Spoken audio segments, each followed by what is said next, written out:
Good morning student, अंदर एक के ऑनलाइन वीडियो क्लासेस में ज्वाइन हो जाइए। आज मैं आपको 9th का चैप्टर 3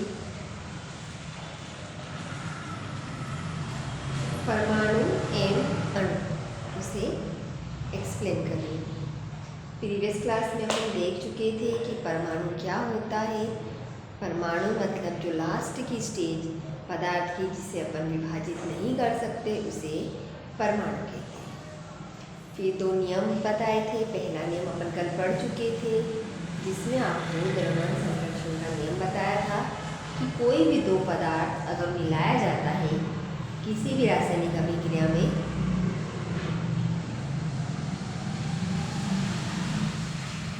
तो द्रव्यमान का न तो सृजन किया जाता है न ही विनाश, मतलब न नई चीज बनती, न उसमें कुछ घटता है न बढ़ता है। आज अपन पढ़ेंगे स्थिर अनुपात का नियम। लवेजिए एवं अन्य वैज्ञानिकों ने इस बात पर प्रकाश डाला कि कोई यौगिक दो या दो से अधिक तत्वों से निर्मित होता है। तो कोई भी जो यौगिक होता है वो दो या दो से अधिक तत्वों से निर्मित होता है। दो या दो से अधिक तत्वों से क्या बन जाता है? यौगिक बन जाता है। इस प्रकार जो यौगिक प्राप्त होता है इसमें जो तत्व है उसका अनुपात हमेशा स्थिर रहता है। जैसे जल हो गया तो उसमें हमेशा दो अणु हाइड्रोजन के रहेंगे, एक अणु ऑक्सीजन का रहेगा, क्योंकि जल का फार्मूला क्या है? H2O। ठीक है, तो दो जो पदार्थ बनते हैं, यौगिक बनते हैं, तो जो तत्वों का जो रेशियो रहता है या अनुपात रहता है वो हमेशा निश्चित रहता है। चाहे इसे किसी भी स्थान से प्राप्त किया जाए या किसी भी इससे बनाया जाए। मतलब जल चाहे आप नदी का ले लो, नल का ले लो, चाहे अपन किसी भी स्थान से प्राप्त करो इसे या कैसे भी बनाओ, इसमें जो हमेशा तत्वों का अनुपात रहेगा वो निश्चित ही रहेगा। यौगिक जल में हाइड्रोजन और ऑक्सीजन के द्रव्यमान का अनुपात कितना रहता है? 1.8। ठीक है, हाइड्रोजन और ऑक्सीजन कितने रहते हैं? 1.8 रहते हैं। चाहे जल का स्रोत कोई भी, कहीं से भी आप जल ले लो, नदी का ले लो, रिवर का ले लो, गंगा का ले लो या फिर अपने टैप का ले लो, बोरिंग का ले लो, हमेशा हाइड्रोजन और ऑक्सीजन का अनुपात कितना रहेगा? 1:8 रहेगा। यदि इस प्रकार यदि 9 ग्राम जल का अपघटन करें तो अगर मानो अपन ने 9 ग्राम जल लिया, उसको अपन ने तोड़ा, डिवाइड करा, तो हमेशा अपने को 1 ग्राम हाइड्रोजन मिलेगी, 8 ग्राम ऑक्सीजन मिलेगी। इस प्रकार अमोनिया नाइट्रोजन हाइड्रोजन के अनुसार, देखो नाइट्रोजन का 1 है, हाइड्रोजन के 3 है, तो हमेशा कितना रहेगा? 14.3 अनुपात में विद्यमान रहेगा। अब तुम बोलोगे 14 कहाँ से आया? क्योंकि नाइट्रोजन का जो एटॉमिक भार है, परमाणु द्रव्यमान है, वो 14 है और हाइड्रोजन का कितना रहता है? 1 रहता है। 1 का 3 में गुणा करोगे 3 आएगा। नाइट्रोजन का कितना रहता है? 7 रहता है, 14 रहता है। ठीक है, इसी तरीके से आप परमाणु द्रव्यमान लिखे हैं, आपको आगे देखने को मिलेगा। एक सारणी है, उसमें आपको परमाणु द्रव्यमान देखने को मिलेंगे, इसलिए यहाँ पे ये संख्या लिखी है। चाहे अमोनिया नाइट्रोजन का कितना रहेगा? अमोनिया में नाइट्रोजन हाइड्रोजन का 14.3 रहेगा, 14 अनुपात 3 रहेगा। चाहे अमोनिया किसी भी प्रकार से निर्मित हुई हो अथवा किसी भी स्रोत से ली गई हो, या तो उसे अपन किस में बनाए? उसमें बनाए, प्रयोगशाला में बनाओ, या फिर आप उसे बाहर से लाओ, हमेशा अमोनिया में नाइट्रोजन हाइड्रोजन का अनुपात 14:3 रहेगा। उपरोक्त उदाहरणों से स्थिर अनुपात, तो ये जो अनुपात स्थिर रहता है इसकी व्याख्या हो गई है। इसे निश्चित अनुपात का नियम भी कहते हैं। इसे स्थिर अनुपात कह दो या निश्चित अनुपात कह दो।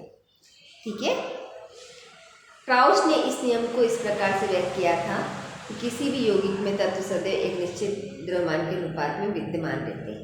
जो क्राउच नाम का जो वैज्ञानिक था उसने क्या बताया था कि किसी भी यौगिक में तत्व सदैव एक निश्चित द्रव्यमान के अनुपात में विद्यमान रहते हैं। कि जो तत्व यौगिक में जो तत्व है वो हमेशा उनका जो द्रव्यमान है वो निश्चित है ठीक है। अभी देखो इनका जॉन डाल्टन का एक वो बता रखा है जीवनी, ठीक है, क्या क्या करा जॉन डाल्टन ने, क्योंकि अपन को इनके नियम भी पढ़ना आगे। तो जो वैज्ञानिक का जन्म कहाँ हुआ था? 1766 1766 में इंग्लैंड में गरीब जुलाहा परिवार में हुआ था, मतलब का जन्म इंग्लैंड में हुआ था। जॉन डाल्टन का 12 वर्ष की आयु के रूप में उन्होंने एक शिक्षक के रूप में जीविका स्टार्ट करी, मतलब वो टीचर थे। 7 साल बाद वो स्कूल के प्रिंसिपल बन गए। 1793 में जॉन डाल्टन एक कॉलेज में गणित, भौतिक और रसायन शास्त्र पढ़ाने के लिए मैनचेस्टर चले गए। 1993 में वो एक कॉलेज में अध्यापक के रूप में, लेक्चरर के रूप में नियुक्त हो गए। वहाँ उन्होंने अपने जीवन का अधिकांश समय काय में दिया? शिक्षण में दिया, शोध कार्य, मतलब प्रैक्टिकली कुछ करते रहे। 1808 में उन्होंने क्या दिया? सिद्धांत कुछ दिया, जो अपन इस चैप्टर में पढ़ेंगे, जॉन डाल्टन का परमाणु सिद्धांत।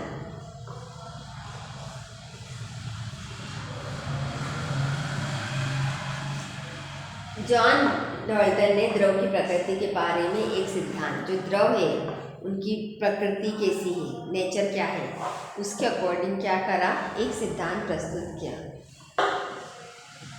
द्रव्यों की विभाज्यता पर विचार प्रदान किया, जिससे उन्होंने दार्शनिकता माना गया। ग्रीक दार्शनिक के द्रव सूक्ष्मतम विभाज्य कण है, जिसे परमाणु नाम दिया गया।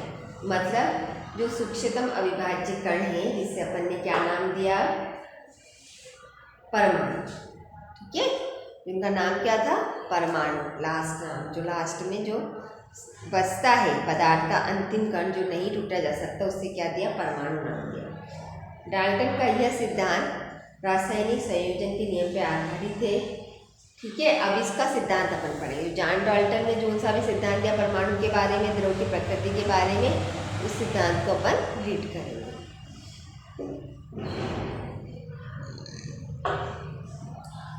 इनके अनुसार सभी द्रव, चाहे तत्व हो, यौगिक हो, मिश्रण हो, सूक्ष्म कणों से बने होते हैं, जिसे अपन परमाणु कहते हैं। डाल्टन के परमाणु सिद्धांत के अनुसार जो भी तत्व रहता है, चाहे वो यौगिक हो, मिश्रण हो, हमेशा किससे बने होते हैं? सूक्ष्म कणों से मिलकर बने होते हैं। अब देखो उनके सिद्धांत अपन पढ़ेंगे। तो स्थिर अनुपात के नियम में क्या था कि कोई सा भी तत्व है, यौगिक जो होता है, दो तत्वों से मिलकर बनता है, और इन प्रकार के यौगिक में तत्वों का जो अनुपात होता है या द्रव्यमान होता है, वो हमेशा स्थिर रहता है, चाहे अपन किसी भी उससे ले। इसका उदाहरण अपने दो भागों में समझाया। जल में हमेशा कितना रहेगा? 1.8 रहेगा, ठीक है, 1:8 रहेगा। और अमोनिया का एक ही भी लोगे तो 14:3 रहेगा उसका अनुपात, क्योंकि द्रव्यमान के अकॉर्डिंग बताया। इससे अपन निश्चित द्रव्यमान का नियम भी कहते हैं। फिर इसके बाद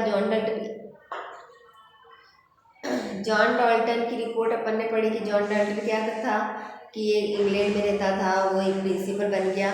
फिर उसके बाद उन्होंने क्या करा? द्रव्यमान की प्रकृति के लिए उन्होंने कुछ नियम दिए। अब वो नियम अपन पढ़ते हैं। क्वेश्चन आपका है कि जॉन डाल्टन के परमाणु सिद्धांत को समझाइए। जो उन्होंने सिद्धांत दिया उसको अपन को एक्सप्लेन करना है। सभी द्रव परमाणु से निर्मित होते हैं। जो सारे द्रव होते हैं वो किससे निर्मित होते हैं? परमाणु से, ठीक है। परमाणु से ही लास्ट में क्या बन जाता है? द्रव। परमाणु अविभाज्य सूक्ष्मतम कण है। परमाणु जो है कभी तोड़े नहीं जाते, लास्ट के अविभाज्य कण है। और जो न तो सृजित होते हैं न ही उनका विनाश होता है, ठीक है। जो न बने जाते हैं न टूटे जाते हैं। दिए गए तत्वों के सभी परमाणु का द्रव्यमान और रासायनिक गुणधर्म समान होते हैं। जो परमाणु द्रव्यमान है, परमाणु का द्रव्यमान है और रासायनिक गुणधर्म है, वो क्या होते हैं? हमेशा समान होते हैं, ठीक है। इनका परमाणु द्रव्यमान भी समान रहेगा, रासायनिक गुणधर्म भी समान रहेंगे। भिन्न भिन्न तत्वों के परमाणु के रासायनिक गुणधर्म भिन्न भिन्न होते हैं। अलग अलग जो तत्व है उनका द्रव्यमान भी अलग अलग होता है, उनकी रासायनिक गुणधर्म भी अलग अलग होते हैं। भिन्न भिन्न तत्वों के परमाणु परस्पर छोटी पूर्ण संख्या के अनुपात में संयोग कर यौगिक निर्मित करते हैं। तो परमाणु ही क्या बनाते हैं? यौगिक बनाते हैं, ठीक है। किसी भी यौगिक में उनकी संख्या निश्चित होती है, ठीक है। तो डाल्टन के परमाणु सिद्धांत में कितने उन्होंने नियम दिए थे? 6 नियम दिए थे कि सभी जो द्रव परमाणु से निर्मित होता है, परमाणु लास्ट की स्टेज रहती है, कभी टूटते नहीं हैं। सभी परमाणु का द्रव्यमान और रासायनिक गुणधर्म भी अलग अलग होते हैं और किसी भी यौगिक में इन सब का अलग अलग अनुपात होता है। ठीक है, आज के लिए इतना ही। बाकी अपन अब परमाणु के बारे में पढ़ेंगे। ठीक है, आज तो अपन ने 2 नियम पढ़े, कल अपन ने 1 पढ़ लिया था, है ना। द्रव्यमान का तो सृजन होता है, संरक्षण का नियम आज पढ़ा था अपन ने, स्थिर अनुपात का नियम कि जो द्रव्यमान है हमेशा निश्चित रहता है। अब कल अपन परमाणु के बारे में पढ़ेंगे। अच्छा चैप्टर है, आप इसे घर पे रीड करिए। I hope you understand.